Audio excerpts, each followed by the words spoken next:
Hi, everyone. Thank you so much for joining us today, and welcome to the second installment of the Upswing webinar, How to Bring Campus Services Online Quickly. Today, we're going to be going through a quick agenda before we get started, so let's go ahead with that. So as I mentioned, this is the second broadcast, so if you joined us for the first broadcast last week on Thursday, then you'll be seeing a lot of the same content. You'll get to ask some more questions, and this one also is being recorded. So if you want to share with your colleagues or if you have to drop off midway, that is a-okay. Also, we wanted to let you guys know that we do have one more webinar coming up in a couple days on Thursday at 1 p.m. Central Time, and that one is going to be about how to use virtual assistants to engage your students. Now for some quick introductions. Today our panelists are two Upswing experts. We have Sarah Cariello, our online strategy expert, and Marissa Rodriguez, our virtual engagement expert. We're going to be going through a moderated discussion with the two of them today, and we're going to give you a framework for how to engage your online students. And then at the end, we're going to have a Q&A session. So along the way, please drop your questions into the chat or into the Q&A, and we will get to those right at the end. And now I'll let the panelists say hi. Thanks, Aziza, and hello, everyone. I'm Sarah. I'm excited to be here. I've been working with Upswing for 4 years now. Actually, yesterday was my anniversary, 4-year anniversary. And being a non-traditional student myself, I'm very passionate about the work we do to help support students online, just giving them that extra flexibility in their lives. And under the circumstances, I really feel blessed to be able to share what I've learned personally in order to help extend these services to all students who are now suddenly remote. So thanks for having me. And hi, everyone. My name is Marissa, and I feel the same way as Sarah. I also come from a non-traditional student background, and that's why I'm very passionate about education. I've also worked in higher education the majority of my career, most specifically around student engagement efforts. So I've been super happy to put my experience to work at Upswing. I've been here at Upswing for about a year, and really just help students and administrators across the country continue to do this work through technology with my role as a customer experience manager. So I'm excited to share some of the work that we've been doing for all our non-traditional students. Awesome, thank you guys. So what you guys are gonna walk away with today as attendees, we're going to walk you through 5 key steps for bringing your services online. And as I said, give you that framework template for bringing on your online services. Sarah, can you go a bit more in depth with what this is going to be? Absolutely. So this webinar is focused on strategies to get your student services online quickly. And really, we wanted to include the things that should be considered throughout the process. We're going to discuss the common barriers for online students and how your programming, implementation, and ongoing engagement strategies can help students stay on track to graduate. So this presentation has been designed to help Upswing and non-Upswing users alike. And as you can see, we're going to provide the 5 key steps you'll need to take.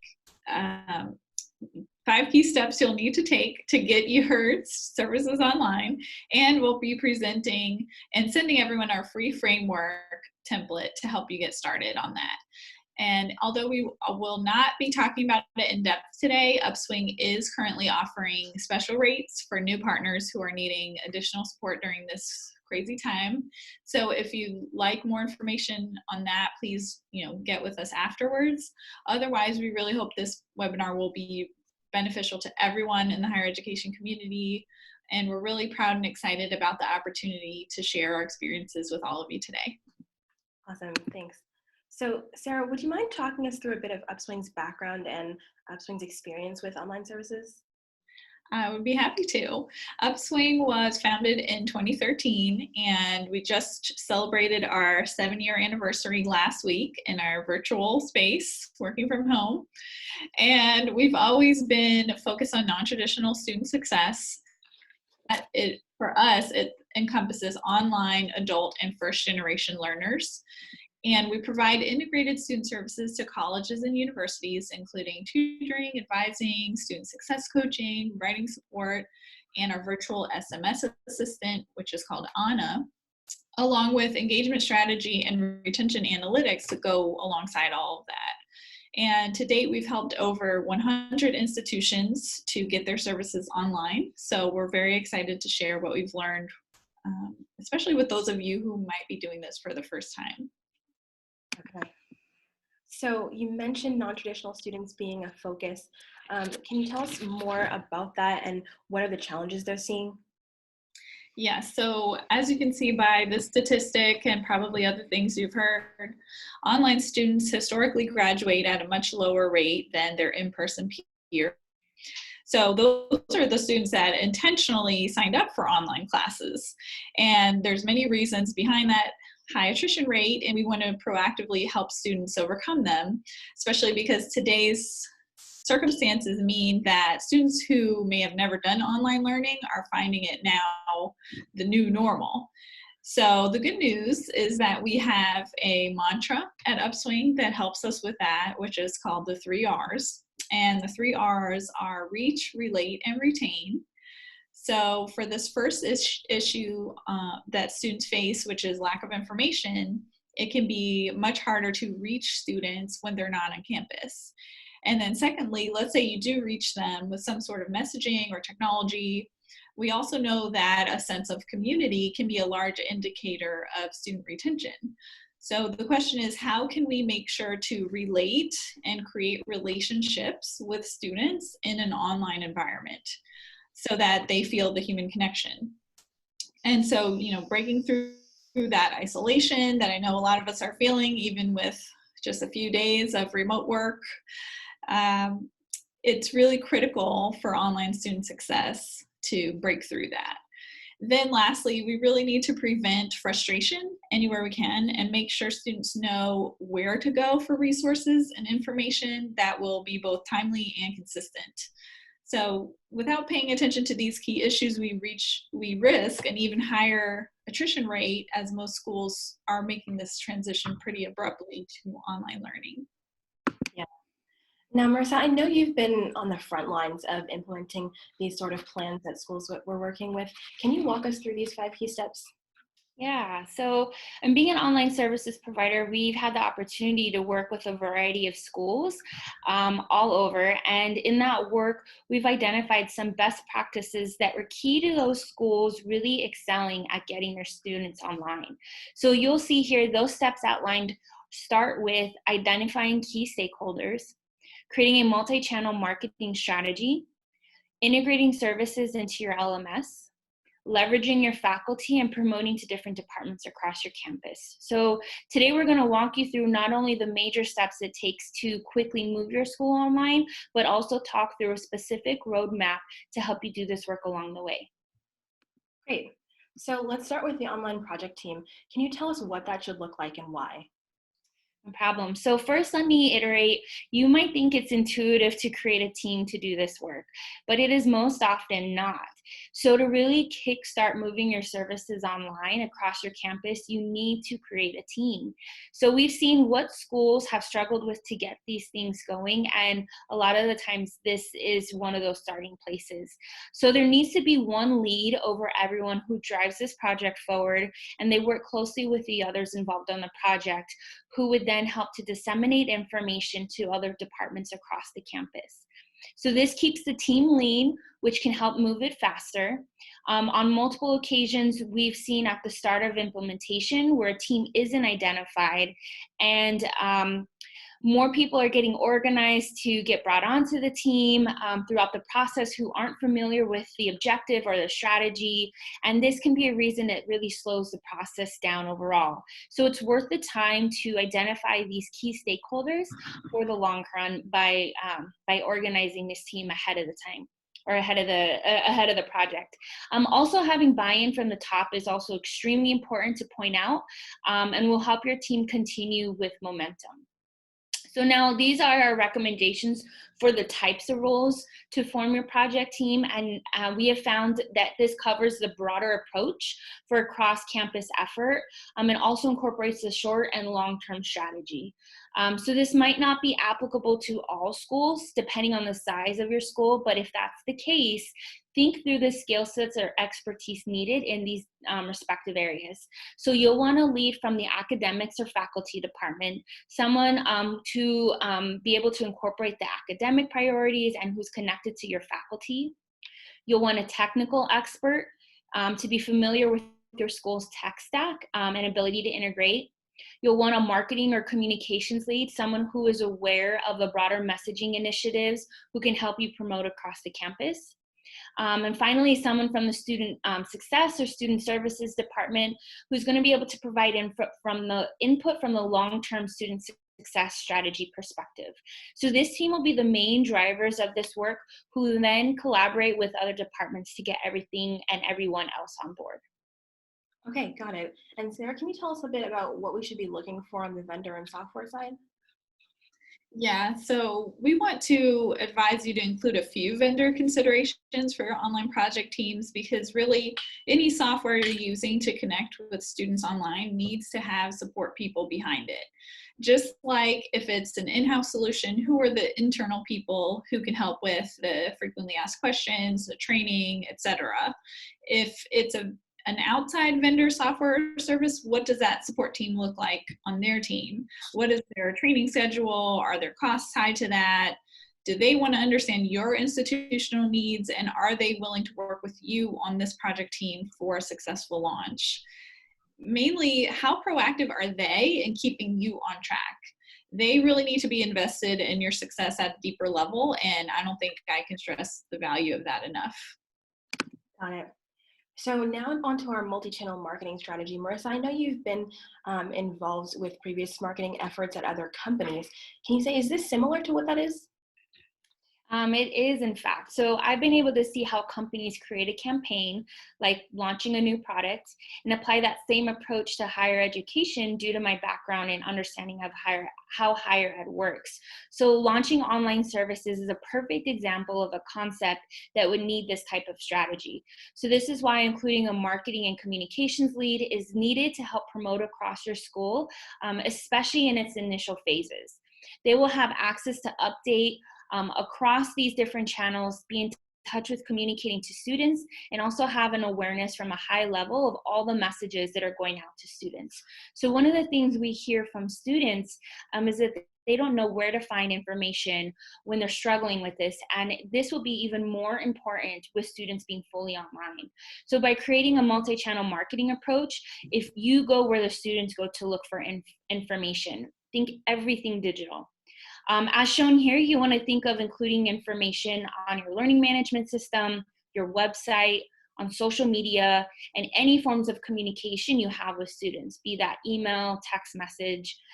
In doing this, you'll find yourself in that sweet spot where students have no choice to be at least aware of the services they have available because you have it everywhere. Yeah, that makes sense. Now, this is an exciting looking campaign. Marissa, can you tell us a little bit more about this? Yeah, so I've been really excited to see what we've developed with Fayetteville State University, a new partner of ours. They wanted to implement our suite of services with a tight timeline, basically within a little bit over a month. So we knew how important it was to collaborate with them on this and work directly with their director of marketing and communications to do this work. So we worked closely to organize a multi-channel marketing strategy where she was able to liaison with their LMS expert to get this information front and center when students would log into their single sign-on. She created a landing page on their website with information for students to learn and understand how to use our services, which is shown here in this image. A schedule of social media posts were created, and a 5-touch communication plan was organized to go out to students, all to promote and inform them of these new services. Again, I want to reiterate, this information is all online and readily available for them to access when the school is ready to launch. So this supports their students to find the information and understand exactly what they can use. Awesome. And Sarah, in your 4 years here, can you speak to the long-term effects of a plan like this? Yeah, so I've seen it work many times. One that comes to mind is a relatively recent one with Winston-Salem State University in February of 2019. And Upswing helped them with a multi-channel approach similar to what we've been talking about at that time. And we were able to get triple the engagement numbers in that same month, which we know from historical data that engagement directly impacts their student retention. So these types of multi-channel marketing efforts, especially those that you can track, quantify, and repeat and iterate on, are really essential for online student success. It's really important as you're doing them to be in touch with institutional events and timelines, target different groups with tailored messaging as much as you can, and knowing what results to look for that demonstrate success or that demonstrate there might need to be an improvement. And all those things will become easier and more customized over time if you just stay consistent with them. Got it. That makes sense.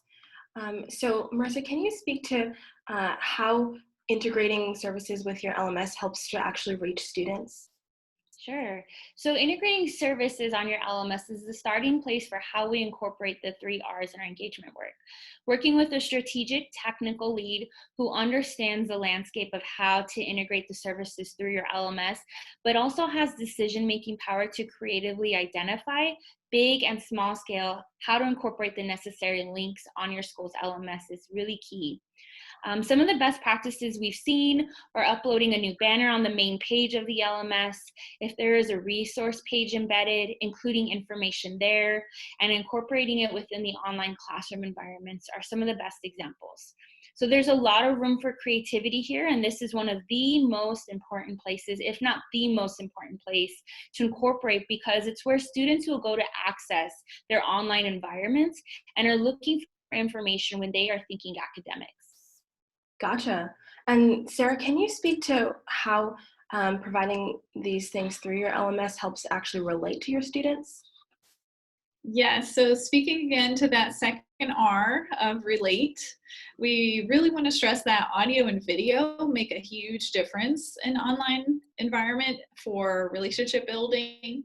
So think about different ways you can incorporate that as much as possible, whether that's making custom videos and putting them in the course shell to show, hey, this is a human, or just having video on during those online interactions with tutoring or advising, for example. It's a really big deal. People don't want to talk to computers all day, so we really need that human connection. And in fact, we did a study here at Upswing to see how students preferred to connect, because they have audio and video as an option. And it turned out that the vast majority of students preferred having both and audio enabled for all their interactions. So that was pretty enlightening. Got it. And now this is a big one. Sarah, how have you seen faculty play a role in all this? Yeah, so I have an anecdote to share from one of our longest running partnerships with Winston-Salem State University, who we will reference a lot today because they do such a great job. They're an excellent partner. And they had a student who was really struggling, and she was getting pretty desperate. She went to her instructor and talked about wanting to drop out. She was really frustrated with her courses in her nursing program.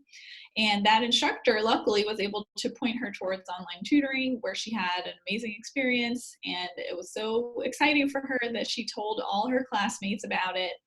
And now nursing is the #1 online tutoring subject at Winston-Salem State University. And it's all because that instructor was just informed and on the same page with the online initiatives that they had going on.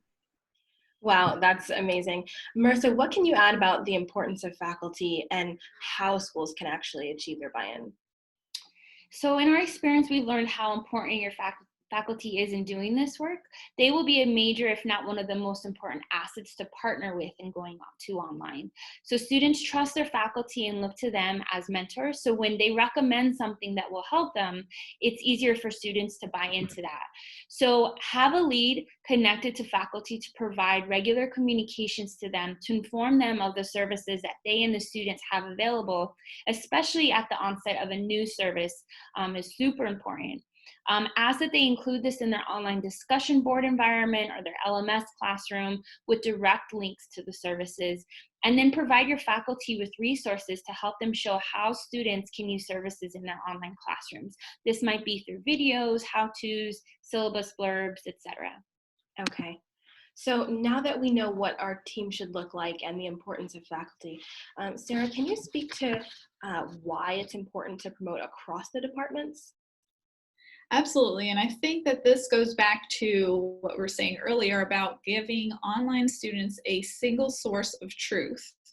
So we talked about the student at Winston-Salem State who went to the instructor, but what if it was a student athlete who had gone to their coach for help, or an online student who dialed in to the helpline or the operator? Or even worse, if the student didn't know who to talk to and ended up just getting frustrated and dropping out. So it's really critical to get other departments on the same page, and even better to get them actively promoting these services all around the online space so that students are informed rather than confused about where to go, and they don't feel that anxiety about asking for help when they need it. That makes sense. And Marissa, how exactly would we recommend to promote across the departments? Create a resource library. So for the schools we work with, we build out what we call an engagement kit, which is basically a resource library. Having a lead in the student success or student services department will be the connector across multiple departments, so everyone can understand how they will fit in with this and have the motivation to create stickiness for this long-term work, as their direction is many times centered around retention. So bringing on those other departments, staff across the campus can help to communicate to students over time, refer them to those resources when students seek out help. We had a school, Humber College, a partner of ours in Canada, who's done an excellent job of doing this. So they created training manuals for their staff and conducted trainings across the different departments. In the year we worked with them to create these services, we saw their usage rates go from 28% all the way up to 46% in just 1 year alone. Wow, that's awesome. So now that we know that engagement is an iterative process, Sarah, can you tell us what role does feedback play in all this? Great question. And many people struggle with this since we can all be so siloed, especially right now, we're all feeling it. And it can be really hard to track what we call sentiment data of students and other online users. So my take is that schools do have an amazing opportunity right now to set up systems with feedback in mind. If you don't have ways of tracking interactions, both quantitatively and qualitatively, it's not like you're going to pass your star student in the hallway and be able to ask them, how was your online session with advising? You really won't know, for example, if a student wasn't able to log in or they didn't like their user experience most of the time. So you really need to proactively build in some tracking methods and surveys in order to understand student trends and turn them into predictable outcomes. And we know that tracking and predictable outcomes are important for in-person activities as well. So I'm sure that many schools have been doing this with their in-person services. Now it's a matter of leveraging new technologies and creative messaging to close this feedback loop for the online experience specifically. And again, it's important to understand that this is a process and you won't know exactly where the gaps are later on down the road if you don't build in some of these checks and balances right away from the get-go. That makes sense. And Marissa, anything to add about feedback and how we can actually incorporate that into the engagement strategy?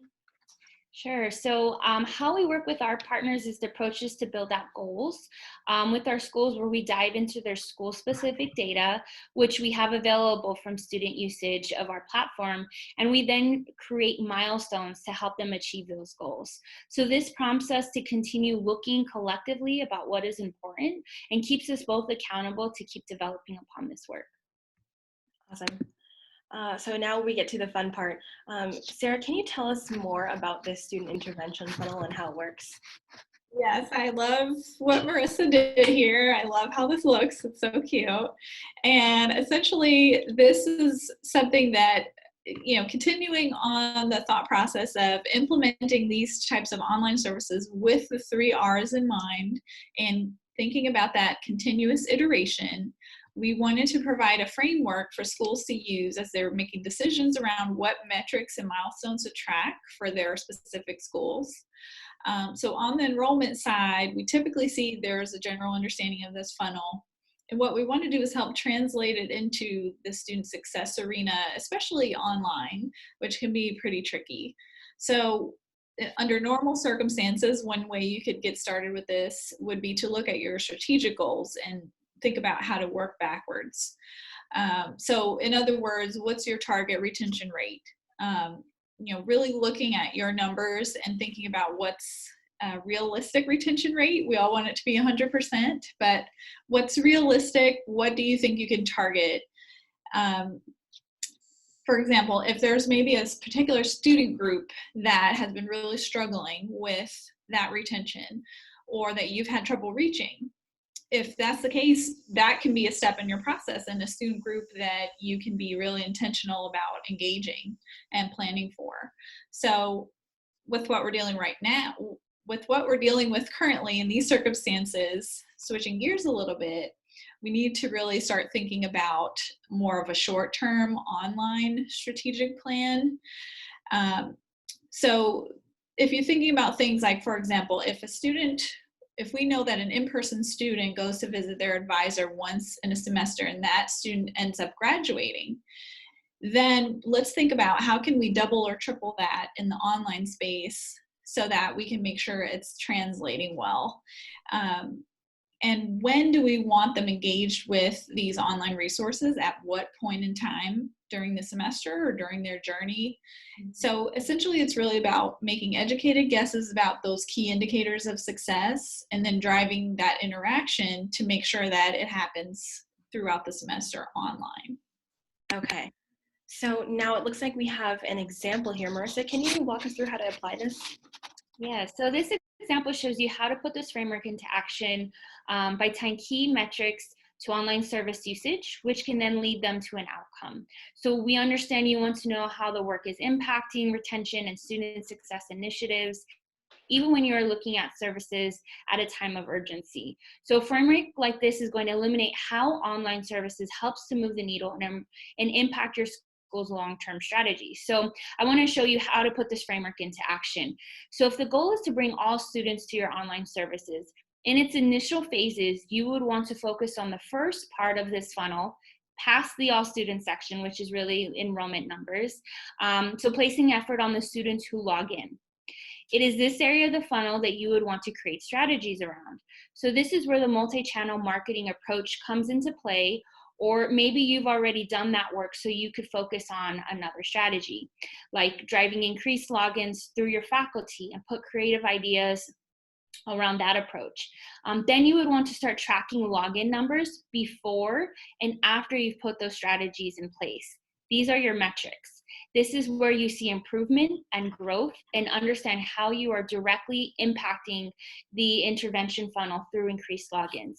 So you will want to set a timeline to this strategy, 1 semester, 3 months, etc., measure and report. Then you could pick the next layer of the funnel or a different strategy for the same part of the funnel and go through the same process. This is very similar to how we work with colleges to apply a framework and directly link this collaborative work to show progress for our long-term student engagement efforts. So I do some discovery with the school to find out what the immediate priorities are around student engagement. Once we have that identified, we prioritize and then collaborate together to find solutions to those strategies. So we work with the admins to put those strategies in place and tie those strategies to specific metrics, and then use a framework like this to understand how we are impacting those metrics. Okay, awesome. And Sarah, anything to add? Yeah, I would add that, although this transition to online it's something really important that we need to do quickly right now, let's not forget to think long-term. In my view, this is a huge opportunity to add value to your institution, whereas in the past it has taken schools months and sometimes years in our experience to make these types of changes and cultural shifts towards online learning and just get their teams on the same page. So this is a really great way to add flexibility for students and tech-ready solutions even after the current issues have passed. And, putting these things into place now will really set you up well to compete in the online space down the road as you continue ironing these things out and maybe even more importantly, continuing to provide flexibility to non-traditional students who otherwise would have many barriers, even without coronavirus, that would prevent them from being on campus to receive services. Yeah, absolutely. Well, thank you both for your insights. I know we all have taken a lot of things away from it that we can use immediately. And with that, we are actually concluding the moderated portion of this presentation. So thank you both, Sarah and Marissa, and thank you to everyone who's watching live. We really appreciate your participation and attendance. And we're getting ready to go right now into our Q&A time. So if you haven't had a chance yet to ask a question in the chat or drop one into the Q&A, please do so now. We'd really love to answer any things that you may be wondering about. And again, this has been recorded as well. So if you would like to share this recording later with your colleagues, you will have that opportunity. Alrighty, so I did get one real quick question to start us off, and this is more of logistic about timing. So the presentation and the recording will be shared in the next couple of days. So keep an eye out for that, please, as again, you will be able to share it with your colleagues. And now let's see some other school-specific questions. Okay, so it looks like our first one is really in regard to implementation and, what does that look like? Can either of you speak to kind of the timeline of implementation when you're following this process? Yes, and I'll say in my experience, we have been able to shorten a lot of the implementation time. And I would say that we've been able to do a lot of work with Marissa's help to make this much more of a process, make specific recommendations of, as we talk about, departments that need to be involved, and also kind of like stages that are rolled out so that there is something you can start working on right away and students get the benefit of right away. And then also in the background over time, you're building these other branches of the system, and it's a continuous thing. So I can say, although there are some schools that were very slow, now, as Marissa said, we've had a really successful one that really was up and going strong in a month, and some of the components were up before that. So I don't know if you'd add to that, Marissa. Yeah, so I think the importance that we wanted to share today really explains how you can really bring your online services quickly, assuming that your team is motivated to work in that same mindset, is able to get the right stakeholders involved.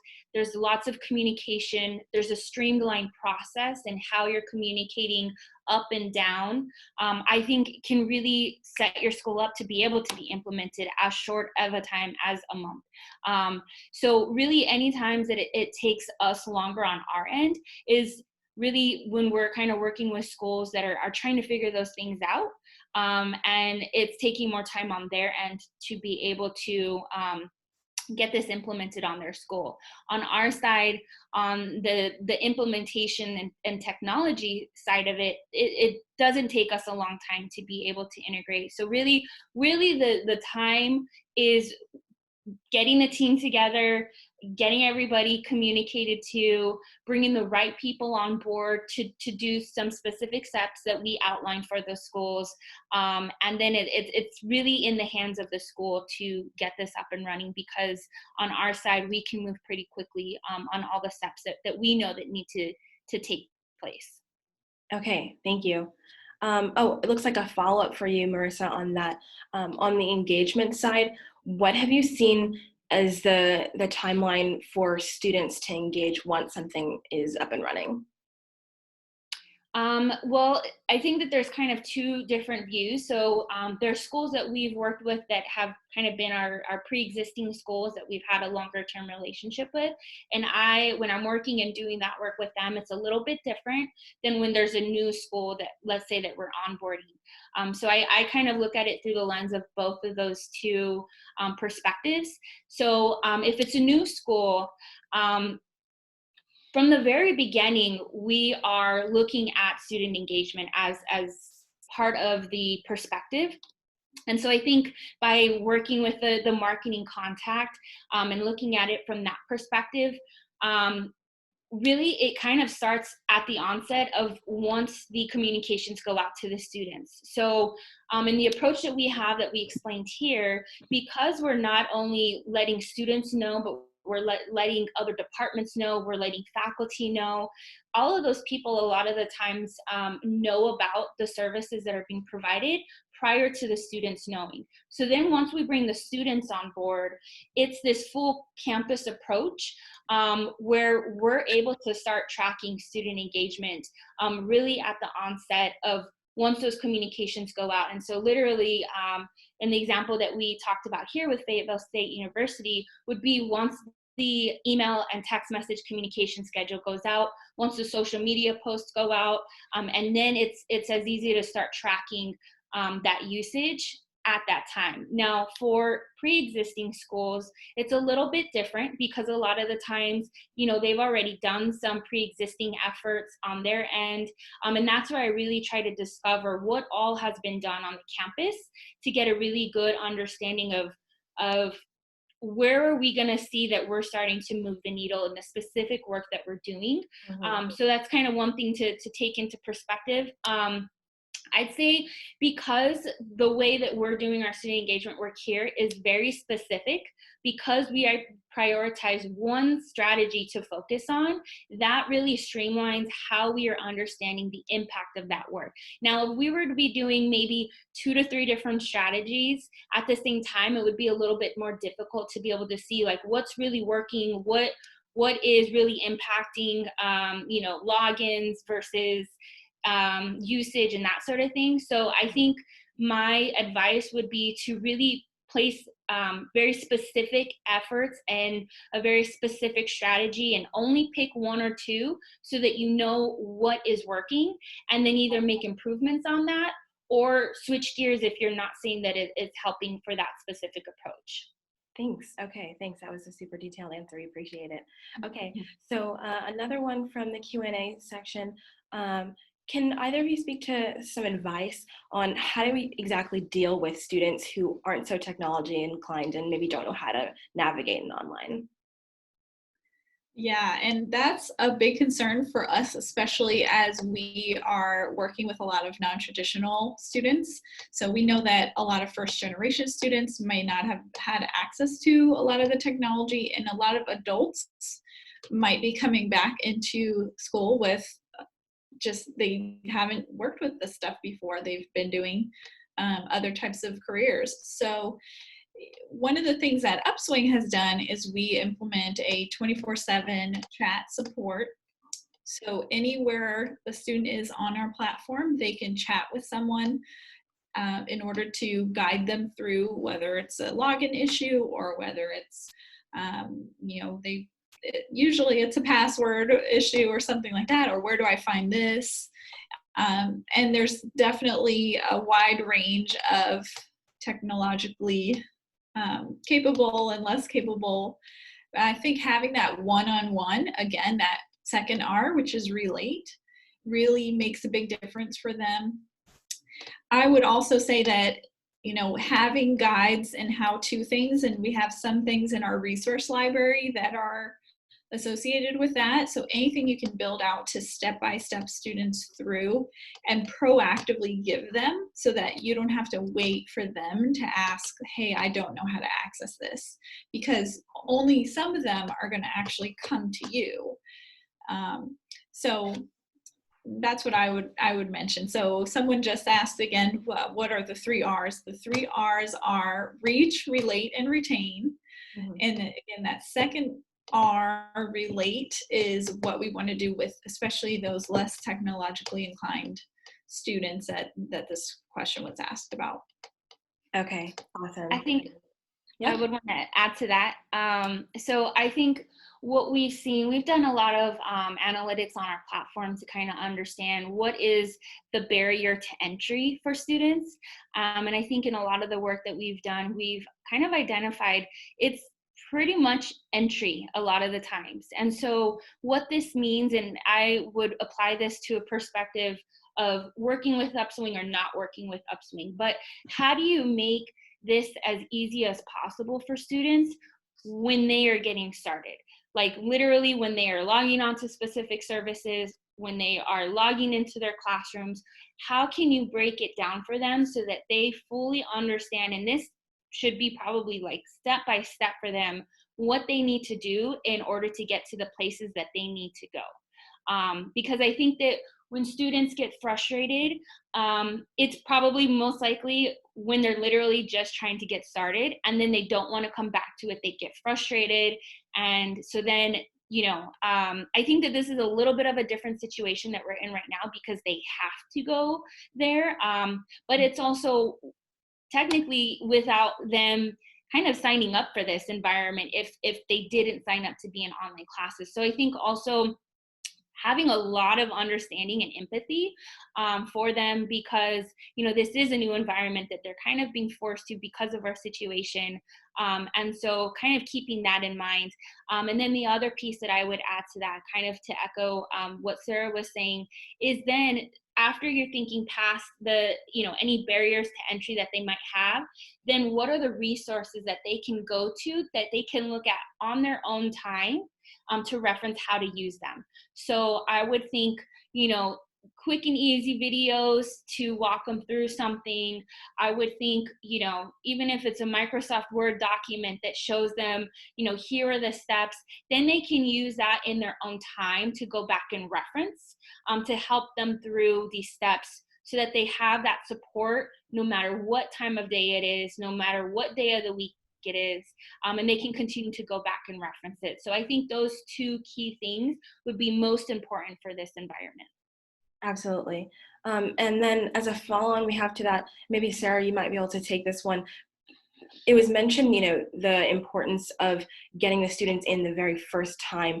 Do we have any sort of trainings in place or any systems to help students and also faculty and staff be able to figure out how a platform would work? Yes, absolutely. So one of the first things that Upswing implemented was what we call the HERO program. So HERO stands for Higher Education Retention Officer. And that's because everything we do, we want to lead to retention, student retention. So the Upswing HERO is available for training any user of the Upswing platform. Essentially, we want everyone and anyone who might be touching it to know about it. So that includes, if it weren't the virus happening right now, we would be on campus. We would be talking with faculty and administrators and tutors and advisors. Right now, we're doing that online, and it's working really well. We are connecting the HERO with Marissa's role, which is the engagement strategist. And we're also able to help train students. So it's unlimited training with that HERO program. We also help with data analytics. So some of the things that Marissa was talking about, where we track certain metrics, we track engagement, that is all included. And we wanted to make sure that, that's something available to anyone involved with the partnership. So hopefully that answers the question, whereas, we want students to know how to use it right away and have all the help and support we can without giving an extra burden to that online team that you're going to be putting together, because you're already going to have that most likely on top of the other work that you're doing with your other programs. I would also add to that too, when, if you're looking at Upswing, or if you're not looking at Upswing for other services that are maybe unrelated, anytime that you're starting to vet a company that you're working with, the very first initial impression that they give you says and speaks volumes. So if you start to notice that it's kind of hard to get in contact with them, or if you're starting to see that you're not getting direct questions answered, sometimes that plays a piece in how they're going to be interacting with you after you take on those services. So I'm actually currently going through that on a platform that I'm researching to help us do our work. And I went through that same experience. And for me, I look at those experiences to help guide me in who I want to partner with in doing this work. So I would recommend thinking about that context when you're looking for services. Have high expectations. And I know that we can say, working at Upswing, we do everything to guide everyone along the way. We make sure that we're, reaching back out as soon as we possibly can, at the least within 24 hours. And so just keeping those high expectations for anyone that you would want to partner with is really, really important to this work. Okay, thank you both. Okay, another question we have, it looks like someone is actually asking more in depth about the Upswing platform. Can Sarah, you speak to what the kind of overall suite of services that Upswing has is, and what the integrations kind of look like? Yeah, so essentially Upswing is an integrated student services platform focused on engagement and retention. So we are able to put all of your student services in that online environment to support your online courses. Namely, we really focus on tutoring, advising, coaching. So it includes a suite of different services. You can actually do your meetings online. There's tracking and closing the feedback loop like we were talking about, so that you can look at what was the feedback from these sessions, how did this become incorporated into retention. And then we also have a virtual assistant. So there is an integration with our texting virtual assistant, where students now don't even have to log in to the platform. They can actually schedule a tutoring or coaching session, for example, with the virtual SMS assistant. So now not only can they ask questions to this virtual assistant, that's their central source of truth, which takes a lot of the burden off of some of the support people that you might have or might be providing when that's not really their main role. Now they can come in and say, okay, I need help with my calculus class. And the virtual assistant can say, okay, here's a time when a tutor is available. Are you available that time? Yes, great. They jump right into a session. It's a virtual session with audio, video, like we talked about. So they're actually creating that relationship. And then everything's automatically tracked and recorded, including feedback instances. And then we can take that and put it into analytics. So we have what we call retention impact studies that we do, and we'll actually draw conclusive lines between this interaction, this initial interaction, this middle interaction, this repeated interaction that cause retention. Because you can look at your students that would have otherwise dropped out, and then what their pathway was, and then you can start repeating that to have more success. Just one quick story with that. We had a recent student come to the virtual assistant, and actually the virtual assistant can be proactive. So the initial message was a poll. Again, going back to closing that feedback loop. The poll was, hey, how's your semester going so far? And you could answer from 1 to 5, poor to great. And the student immediately was like, you know what? It's really bad. I'm having all these problems, this problem, that problem. And the virtual assistant was able to take that and get some answers for this student, because the virtual assistant is people backed. So we have a support team at Upswing that backs up the virtual assistant, which is an AI SMS chatbot essentially. And the assistant pinged the support team. The support team was able to elevate these issues that the student was having to administration. Administration was able to address the student. It turns out the student's mother was one of the biggest donors of the school. They were able to fix all the issues the following day, where the student was very frustrated. She had been emailing, she had been calling, and getting no response. So it can be even another avenue to not only provide students a way to give feedback, a way to engage, but also another avenue for administrators to understand where the gaps are and what issues might be happening. So someone in the chat is asking, is it a chatbot? What we talk about is it's a people-backed virtual assistant that goes through SMS, and then it plugs into the other integrated services that we have, especially for the virtual platform. So awesome, thanks.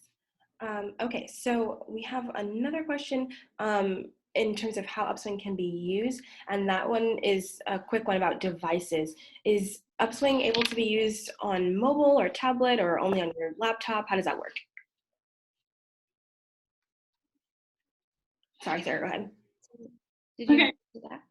Yeah, sure, I'll take that one. So yes, so the platform can work on any device, any mobile device, any iPad, anything like that, which is really great because students, we know that, for example, right now, there's a lot of students that might be rural, that are having to all of a sudden do stuff online. And maybe they only have a smartphone, or maybe they don't even have internet, which is where the SMS tool comes in very handy. So we wanted to make it very accessible for any type of student, and still able to connect and really create that relationship in the virtual space. We know a lot of students have to choose between a smartphone and a laptop. Not everyone has both.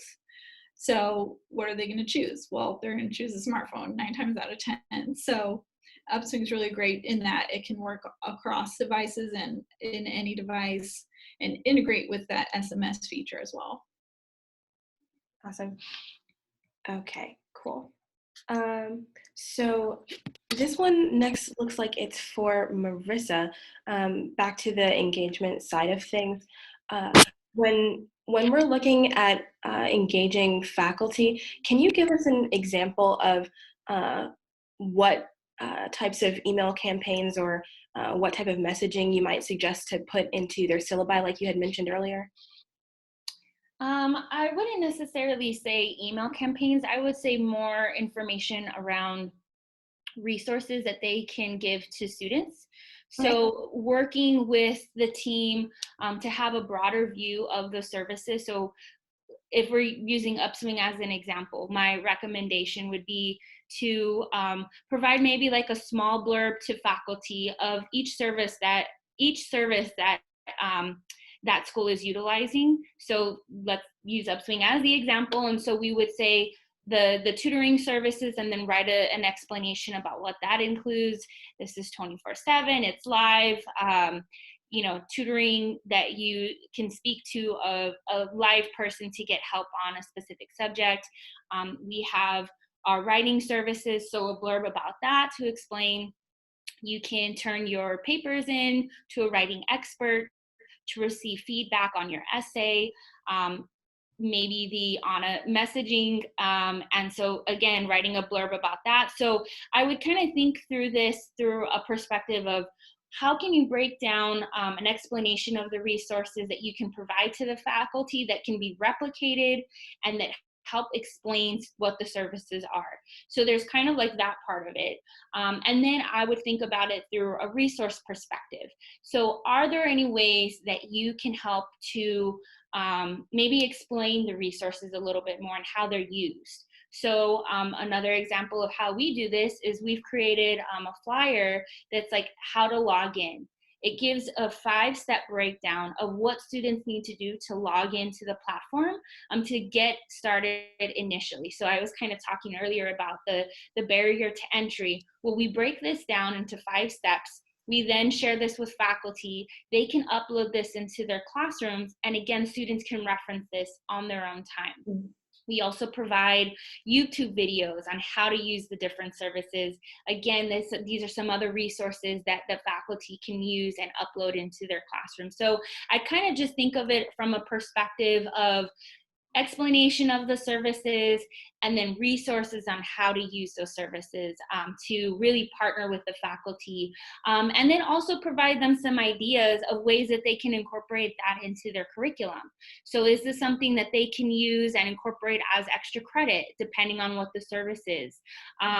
Is this something that should be and could be required within their curriculum? Let's say, for example, this was a writing class, and it was required as one of the assignments that they have to use the essay review in order for them to get credit for that assignment. So kind of thinking creatively on how to collaborate with a faculty member to get this incorporated into their curriculum, so that it's something that the students kind of are forced to start to become intimately comfortable with the help and support of the faculty member.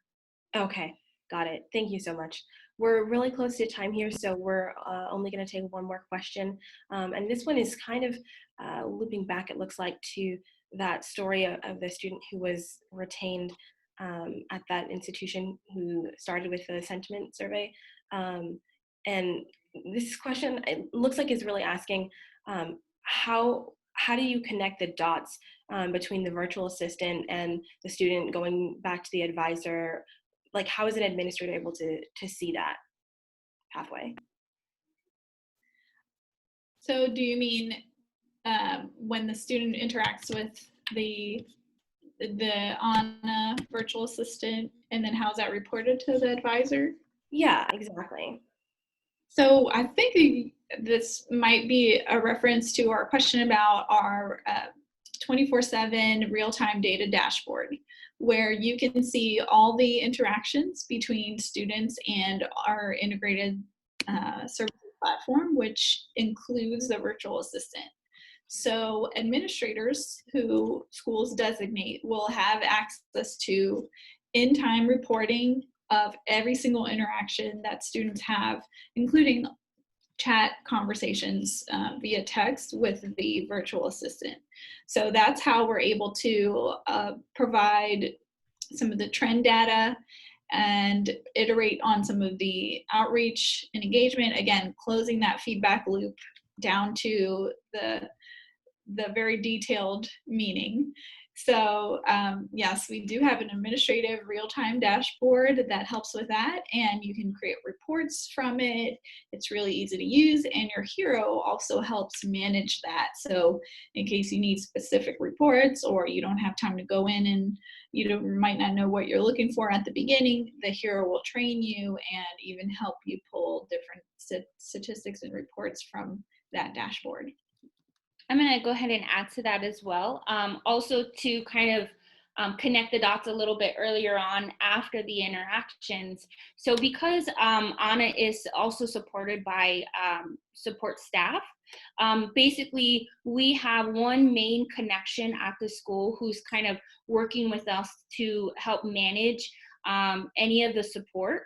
And I think that that's really key to this work, because literally what can happen, and this is what happened in that instance, because we are providing the support to an extent, not all of it is completely people oriented, but when it comes to more of those like engaging types of conversations, yes, it is supported by actual people. We then can communicate that up to the admins that we're working with, who then disseminate that information across the campus to the right people to connect them to the services that the student might need to see. And so that's where there's like a direct correlation to how we're providing support through a text messaging service, to that information getting to a specific administrator at a school, and then connecting that back with the student. So there's that full circle of support that the student receives because of the connections and how we've created this partnership with the school.